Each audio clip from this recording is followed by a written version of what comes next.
The DMV Hoops Podcast.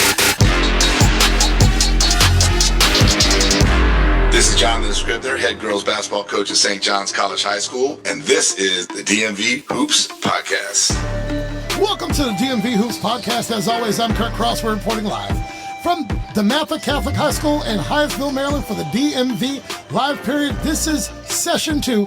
This is our third and final day. We bring you the coaches, we bring you the players, and of course, you can find us on all social platforms at DMV Hoops Podcast, and of course, you can hear us on Amazon Music, Apple Music, and wherever you get your podcast content. Right now, I'd like to bring to the microphone one of our coaches, someone who I've seen his games over the course of the past few years. I've seen the successes on Military Road. I've seen his team play in different tournaments. Please welcome, from Highland, Mr. Logan Miller. Coach Miller, thanks for joining us, sir. Thanks so much for having me. All right, fella, I don't know much about you, but I have seen you on the sidelines for a number of games. I think you found yourself in either Mayhem on Military, a Holiday Classic, a B-Hand Strong. This is what I'm most intrigued about. 10 years ago, I don't know who Highland is. And now Highland's on the map. Highland has had you, a two-time Coach of the Year, right? You've been named Coach of the Year twice. You've had your success. You've had great players. I believe one of your players has even been named Player of the Year, or maybe multiple players. Where does Highland come from, and how do you play into the come up, as the young people call it, of Highland basketball? Yeah, I mean, so Highland's in Warrenton, Virginia, Right. Which is about an hour, 45 minutes from DeMatha, Fauquier County, Virginia. And, I'm a graduate of Highland School. Okay. So I graduated in 2014. My assistant, RJ Johnson, graduated in 2014. So we played there together, graduated together. Both went on to play Division III basketball. And I coached at Christopher Newport. Okay, did not know that. All right. That's where I started my coaching journey. Was there for 3 years, and when Highland opened up, I put my name in and interviewed, and was fortunate enough to get the job. And we've had success, and I think it's because of who we recruit. Okay. A lot of it has to do with just vetting the families, knowing who we're recruiting, knowing what our culture needs.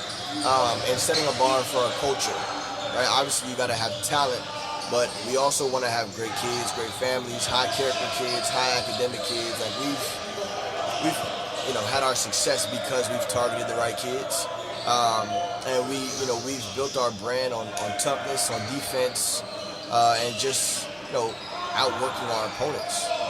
So that's kind of what we are, who we are. We're going to continue to recruit. We're going to continue to be in the mix with, the best schools in the country. Obviously, when you get a kid like Nate Man. I've said his name a time or two. Yeah, so, when you get a kid like that, and he was phenomenal to coach. Very, very low maintenance, better kid than he is a basketball player. But when kids of that caliber and our entire starting five from last year who ended up going to school for free, right, show that they can get what they need at Highland, right? Highland can go play in the events that everybody else is playing in if you have the players, and we're going to prepare you guys to be successful on those different stages, right? It shows that Highland is somewhere that can be a landing spot for the next, top 10 player, so we've lived it, we've experienced it, and we're going to continue to recruit and go after the top guys. Coach, two things. One, if you can move a little closer to the mic. Yep. All right. You said something that my very good friend, Coach Steve Turner, said. Steve and I go back 40 years. Mm-hmm. Obviously, he's gone from Gonzaga. Now he's at Mount Vernon. But you said something that more people who listen to this podcast need to hear, especially the families. You said you're going to continue to go after the right families. Mm-hmm. You didn't say necessarily the player. And something that Coach Turner said on our podcast, when him and I used to podcast together 5 years ago, is when he goes and scouts and he looks for talent on the middle school level or wherever, and parents, these days they have a bigger voice. They're louder than they used to be. Absolutely. I will tell you this. I used to coach for 24 years. I coached girls, high school and college basketball. I really didn't hear the voices until I became a fan, and I hear all these fans. Yeah, it's voices. Really wild. And Coach Turner sometimes has said to parents, I'm not just recruiting the players, I'm recruiting you too. Tell me how that plays into, and I don't need you to give away secrets or tell any stories about any families, but how does that play into who you bring to Highlands campus? Yeah, I mean, we're attentive, right? So when we go see these kids play, whether it be AAU or high school, right? Like, some parents choose to sit front row and be the loudest person in the gym, Right. And you know, they're all bringing different things to the table as far as what they're telling their kid. Sometimes they are telling their kid the right thing, right? But don't they need to hear from you? They do, but at the same time, it's like, we need parents to be their kid's biggest fan, Right. Not their biggest critic. Right. Let me be the bad guy. Right. Let us hold them accountable, right? But the conversations at home, those matter the most, Okay. right? Because especially like just take DMV Live for example, right? Every family, every parent wants to see their kid get what they feel like they deserve. Right. So these, you know, we got to be very intentional about our conversations with our group. Not to say, hey, we're being disrespectful to your parents. Right. But they got to understand that this is not about them. It's not about you. You can't have your own agenda when you come into these events. Right. And that's the case going into any game, live period or not. Live period just it just raises the stakes. Yes. Right.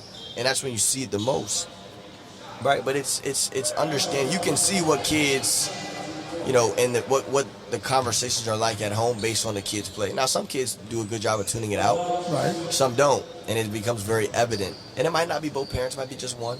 Right. It's very, very, you know, it's hit or miss. It's different, but you know, you gotta know what kind of family you're bringing into your program, because you don't want to bring in a family that's super selfish for their own child, and I don't care about anybody else's kid, right? Like, we don't have that at Highland. We have not had that. Okay. You know, our families support one another, right? So even if, you know, one family's kid hasn't gone into the game yet, they're still supportive.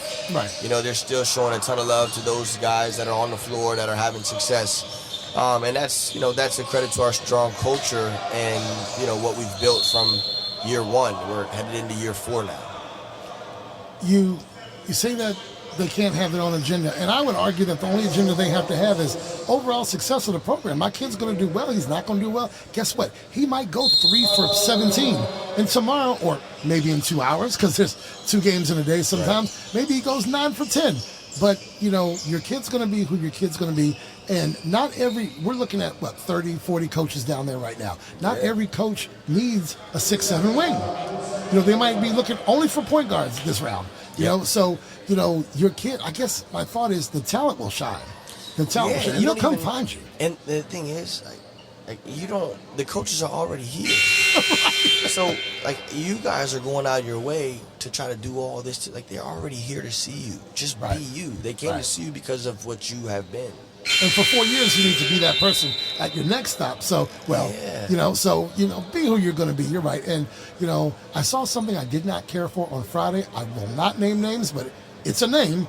But they're sitting in the stands, and their kid keeps looking up at the parent for the advice and just totally bypassing the bench. And, you know, you can't have, I don't know what that kid's game is like. It's actually the first time I saw that kid play. But parents in the stands, and the kid is looking at the parent for the advice. I don't know that I see that with your team, but that's got to be tough if you're a coach for that to happen, because they have to hear your voice. Because if you're calling, you know, Michigan 1 or whatever play you're calling, they got to run Michigan 1. They can't be worried about dad telling them they got to get low on defense.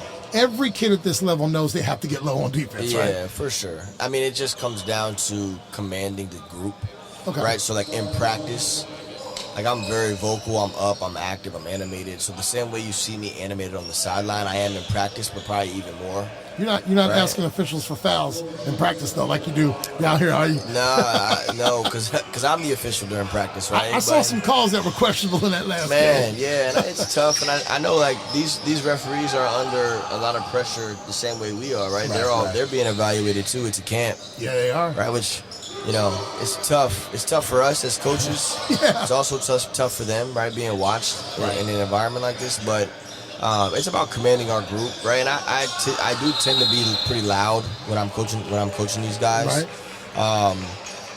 So I feel like we have the attention of all of them. I don't feel like we deal with the coaching from the stands. But again, we know what we're getting into with the families before they even get to Highland. Before I say, hey, let's get into this application process, I've already had multiple conversations. Okay. I already know what you're looking for. I already know, and I've explained to them what we need, where I see your son, right? Here's what he can, achieve if he does X, Y, and Z. Right. And we're giving him a plan, so like we're doing our homework on the front end so that there aren't questions, there aren't, hey man, well you promised us this. Right. We're not, you don't see that with us at all. You say that, you're playing in these big events like everybody else and this, that, and the other. At what point, because you're from the area, you're over at Highland, you played at Highland, and by the way, the first time I saw you at a St. John's tournament, I thought maybe you were like one of the managers because you look like you're about those kids' age down there. Yes, but you say you play in these big events, and I guess my thought is that's the way we keep putting Highland on the map. As the young folks say, you want that smoke. You can't play, you got to play some competition. And years ago, the competition was only the WCAC. Now it's the IAC. Now it's the MAC.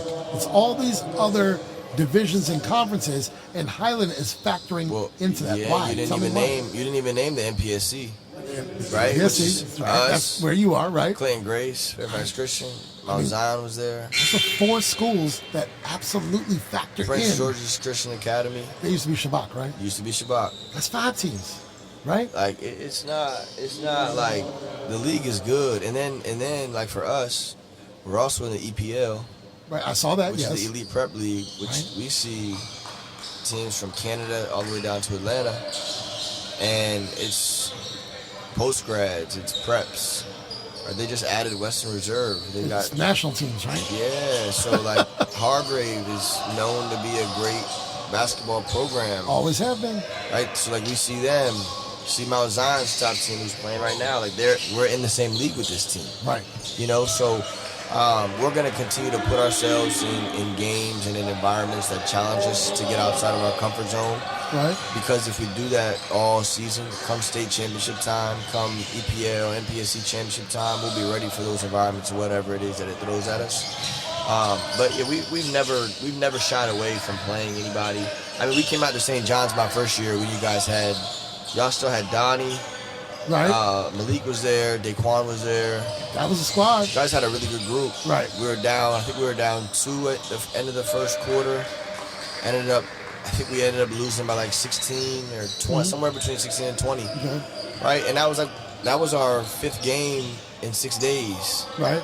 But like again, we're gonna take advantage of opportunities to go play against great competition. Right. That's the only way that we continue to build our program and stack up, see where we stack up. Right. So not a knock on your program at all, but I want the people to understand, I've called this game for years. I didn't know Highland 6 years ago, 5 years ago, and now we know Highland. Highland's in the live period. Highland's playing, they're balling. Yeah, you know what's crazy? What's that? So nobody knows who Highland is, but like Angelo Brizzi. Okay. Played at Villanova. Right. Went to Villanova from Highland. I believe he's at Buffalo now. Isaiah Abraham, Pat Gombo. I know that name, yeah. They both played at Highland. Right. Before going to PVI. Right. And then Duke, right? And then, For one of them. And then Pat O'Brien played at O'Connell his senior year. Like these guys were all at Highland before kind of making that next move. Okay. Right. They all transitioned right before I got the job. Okay. You know what I mean? So just like, imagine, right? It's we would have had a pretty good group, but so Highlands had players, but I think it's just about I think we have some relationships throughout the DMV that allow us to get into certain events that maybe they weren't in previously, but it's a combination. Like the events helps bring the players. The players get you into events. Right. So like we're figuring out the magic potion as far as how to maneuver all that and get the right games, get the right schedule, get the right players. And we're a private school and we don't, we can practice, we can work out, we can do everything that we need to do. So Well, here's what I want you to know, and I don't want you to feel honored or anything. My daughter, she goes out and gets all the interviews. I walked in, and first of all, I don't want to be up at 6:30 in the morning to get here. Yeah. I said, Highland is playing, and I want to get that coach. And I came to you, right? Yeah. She usually goes to everybody. Yeah. I came to you off the break. Yeah. And I kind of gave you where my heart was in terms of wanting that win. But I wanted to get you on here because I see what's going on at Highland. I mean, I call St. Andrews, I call DeMatha, I call St. John's, we call prep games, we call everybody. And I can get any of those coaches. I've had those coaches, but I wanted to get you on here because there's something going on at Highland where, again, not having heard of you 6, 8, 10 years ago, who's Highland showing up at this tournament with all these teams? Yeah. And you're balling, you're hooping, your guys are hooping. Yeah, well, we just lost 5 starters. Right. So now you get to work, right? You get to work, right? So this is the fun part. It's not fun losing by any means, and we're gonna shift it. Right. We got a new group, and we're young. Right. We got some young guys that are gonna be really good. And I believe in our group, right? I think we're a couple pieces away still, right? But the reality is now we get to find out how good of a staff we have. Right. We get to figure out how good of a teacher I am, we are, how we can build this group, how we can build the chemistry, how we can go along this journey and continue to trend in the upward direction. Because we got guys that can play, there's no doubt about it. Right. And we're going to compete with the best of the best for sure in the DMV and maybe and beyond.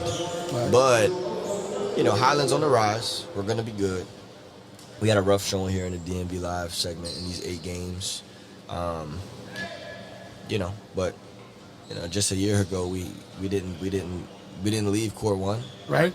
And we played every primetime game, right? So while we held our high during those wins and during this success, we're gonna hold our head high as we go through this process, take our lumps and figure it out. And it's June, right? So come February, right? That's when I want to see you again, right? Yeah. And you know what? We need to try to get you. Maybe we can get you out to call I would love to. Call our conference championship. You tell me. I believe it'll be in Maryland this year. I know Warren, and I know Warrenton. I know Route 3. I know Culpeper. I know Warrenton. I know all that. Yeah. I know all that. And you know me. I'm always behind the mic. We started this podcast a few months ago. It's been in my mind forever. We've had 60 episodes so far, and we've had everybody. And we want to. We'll also be coming out to schools so when you play Shabbat or Prince George's Christian or whoever, if you want our podcast table there, we want to be there. So what are we doing? I got a couple more questions. What are we doing this summer? I know it's a new squad, and you'll see what you're made of, but you wouldn't be sitting in that seat if you couldn't be sitting in that seat, right? Right. So you believe in what you're going to be able to do. Am I going to see you on Military Road again? Are we going to come back down to another one of these tournaments? Yeah, that's the plan. Any Capital Hoops event that Mark puts on that we're invited to, we're going to do them. Right. We want to make sure that we're maintaining relevance in the DMV. The DMV's got great high school players, right? And we're on the outskirts. We're not considered the DMV. But you're playing in this culture. We play in it and we come to it. And we had a rough showing, but truthfully, we haven't lost to a whole lot of DC Maryland teams. Right.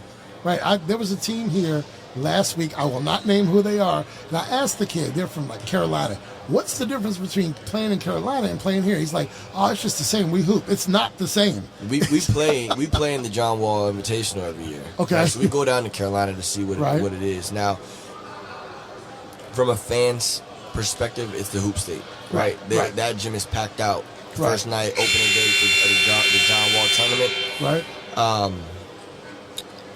You can't be a hoop state and play with no shot clock. Right. No, you have to have a shot clock. So they don't have a shot clock in North Carolina. Come on. It's not the same. Right? Games are in the 40s and 50s down there. Right.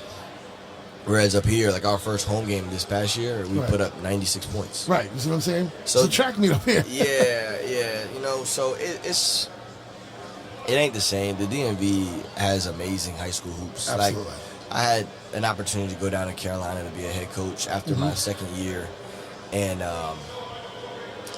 it just is not. It's not the same. Right. The environments, the games, the intensity, it's not the same.